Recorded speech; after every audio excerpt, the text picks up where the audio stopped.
Eventually opposition کا اتحاد ہوا اس نکمی اور نااہل گورنمنٹ کے خلاف. حالات واقعتاً اس نہج پہ آ چکے ہیں جہاں پہ اب عوام کی بس ہو چکی ہے. تو یہ پی ڈی ایم ایک ایکسٹرا رسپانسبلٹی بھی ہے آپ لوگوں پر.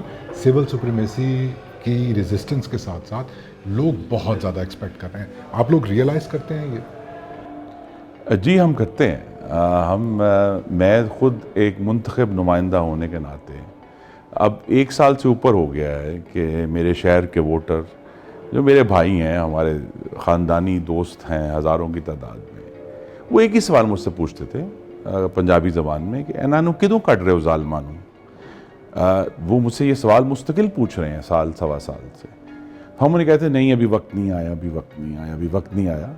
تو اب فائنلی جو میاں نواز شریف نے 20 سپٹمبر کو جو تقریر کی اور اس میں انہوں نے علامات کی بجائے بیماری کا براہ راست کہا جی اس کا علاج کرنا ہے، علامات کا علاج نہیں کرنا، تو اس کا انہوں نے اب ایک بیڑا اٹھا لیا ہے. تو ووٹر اب آئی تھنک ہر گزرتے دن کے ساتھ اس کی جو تکالیف ہیں پاکستان کے شہریوں کی وہ بڑھ رہی ہیں.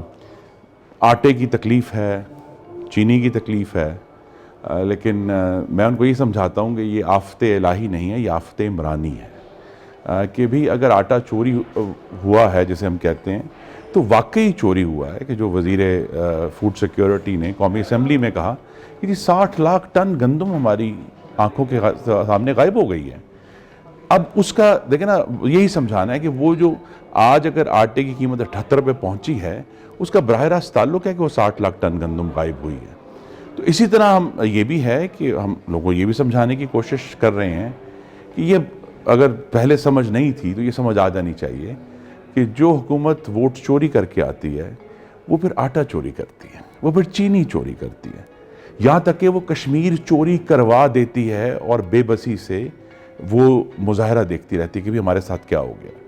تو یہ براہ راست تعلق ہے کہ جس حکومت کی عوام میں جڑیں نہ ہوں یا مصنوعی ہوں وہ پھر عوام کے حق میں فیصلہ نہیں کرتی. اور میں خود چونکہ مثال دیتا ہوں اپنے دوستوں کو اور ووٹروں کو، میں اس کا عینی شاہد ہوں بطور ایک وفاقی وزیر کے کہ ہمارے دور میں غالباً آدھا درجن دفعہ سمری آئی کہ دوائیوں کی قیمتیں بڑھا دیں. میاں نواز شریف سیڈ نو، ہم نہیں بڑھائیں گے.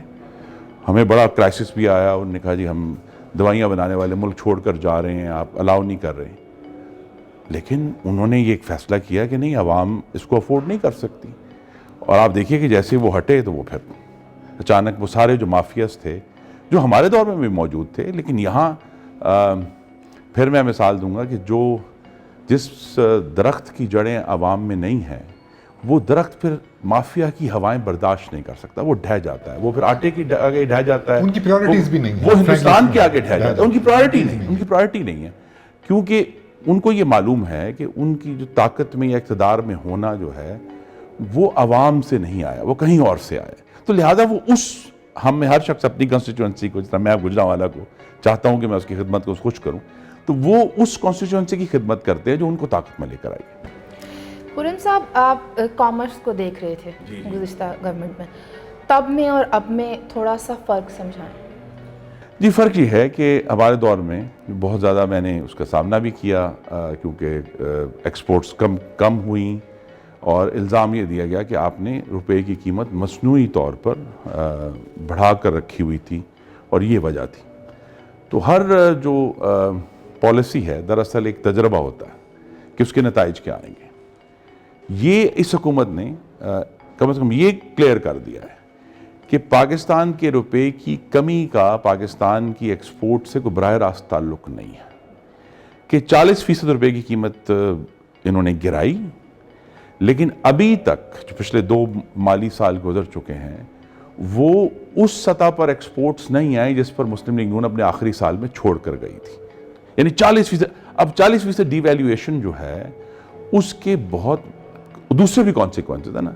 یہ اس حکومت کی نالائکی ہے کہ یہ سارٹ آف مونومینیا گورنمنٹ ہے کہ جی روپے کی قیمت گرا دو تو ایکسپورٹ بڑھ جائے گی. نہیں، جب آپ روپے کی قیمت گراتے ہیں تو وہ تمام انڈسٹریل انپوٹس جو باہر سے آتے ہیں وہ بھی تو 40% مہنگے ہوئے.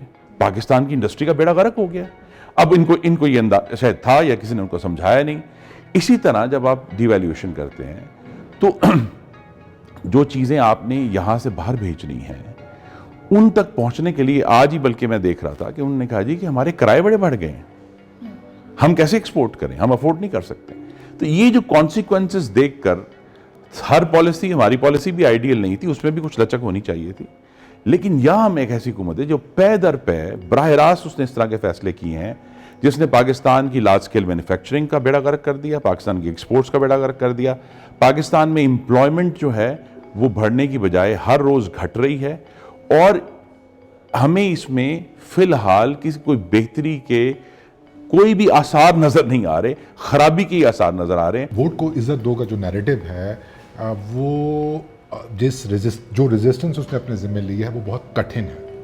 آپ کو یہ لگتا ہے کہ سول سپریمیسی اس عوامی طاقت کے ساتھ جو آپ لوگوں کے ساتھ ہے, تمام طبقے, لبرل طبقہ آپ کے ساتھ ہے, پارٹیز کا اتحاد ہو گیا ہے, سول سوسائٹی آپ لوگوں کے ساتھ ہے, یہ بہت اچھے اومنس ہیں لٹرلی.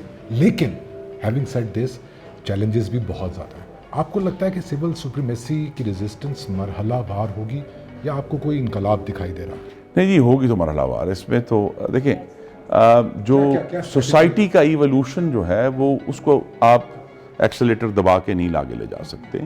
ایک ہسٹری ہے پاکستان میں, کم از کم 36 سال آمریتی حکومت رہے ہیں, اس کو بھی ہم آمریتی کہہ سکتے ہیں, 2 سال اور ڈال لیتے ہیں, 38 سال کر لیتے ہیں. تو جو وہاں جو ایولوشن ہے, اصل میں جو بات سمجھانے کی ہے, جس کا آغاز بالآخر میاں نواز شریف نے 20 ستمبر کو کر دیا, کہ اس بات کا فیصلہ بھی منتخب نمائندوں نے کرنا ہے کہ محب وطن کون ہے. اصل میں سب سے بڑی جو رکاوٹ ہے عوامی ذہن میں وہ یہ ہے کہ محب وطن ہونے کا جو معیار ہے وہ کہیں اور سے سیٹ ہوتا ہے.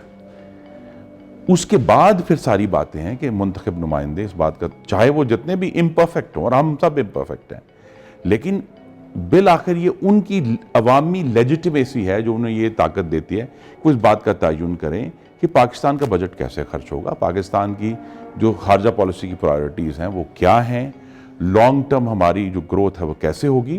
اس میں کچھ حکومتیں ناکام ہوں گی, کچھ کامیاب ہوں گی, لیکن جو میں سمجھتا ہوں کہ ایک جنریشنل چیلنج ہے جو کہ اب ہم نے اس کو بیڑا اٹھا لیا ہے. پتہ نہیں ابھی ہوتا ہے, 5 سال بعد ہوتا ہے, 10 سال بعد ہوتا ہے, اللہ کرے فوراً ہو جائے, لیکن یہ ایک ایسا چیلنج ہے جس تک ہم نے پہنچنا ہے کہ کم از کم پاکستان اب 73 سال گزر گئے ہیں, یہ معاملہ سیٹل ہو جائے کہ پاکستان کی حکومتیں کیسے بنے گی.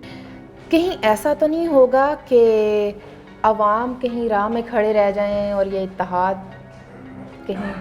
نہیں دیکھیں نا جی, اس میں جو پہلی اس اتحاد کی جو اچیومنٹ ہوگی اگر ہم اسے کر پائے وہ یہ ہے کہ ایک ایسا انتخاب جو کہ صاف, شفاف اور مداخلت سے پاک ہو. پہلی اس کی سیڑھی یہ ہے جہاں تک ہم نے پہنچنا ہے. اس کے بعد پھر ڈٹرمن ہوگا کہ آگے کیا ہوتا ہے.